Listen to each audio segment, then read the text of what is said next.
আমি মোহাম্মদ ইউনুস সশ্রদ্ধ চিত্তে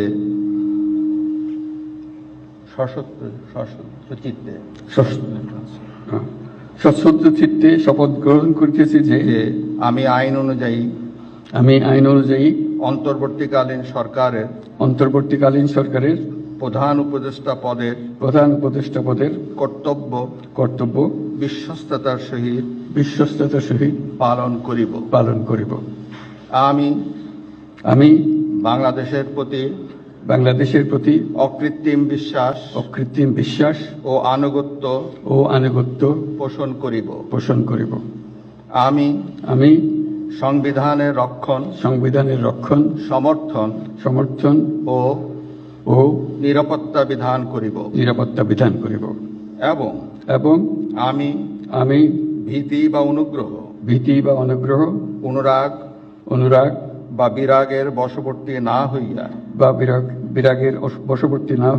সকলের প্রতি আইন অনুযায়ী যথাবিহিত আচরণ করিব। এবার মাননীয় প্রধান উপদেষ্টাকে গোপনতার শপথ পাঠ করানোর জন্য মহামান্য রাষ্ট্রপতিকে বিনীত অনুরোধ জানাচ্ছি।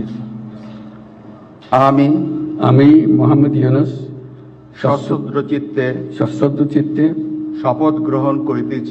শপথ গ্রহণ করিতেছি যে অন্তর্বর্তীকালীন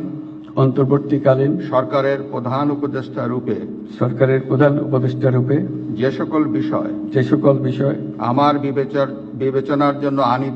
আমার বিবেচনার জন্য আনিত হইবে বা যে সকল বিষয় আমি অবগত হইব তাহা প্রধান উপদেষ্টা রূপে যথাযথভাবে আমার কর্তব্য পালনের প্রয়োজন ব্যতীত প্রত্যক্ষ বা পরোক্ষভাবে কোনো ব্যক্তিকে জ্ঞাপন করিব না বা কোনো ব্যক্তির নিকট প্রকাশ করিব না। ধন্যবাদ।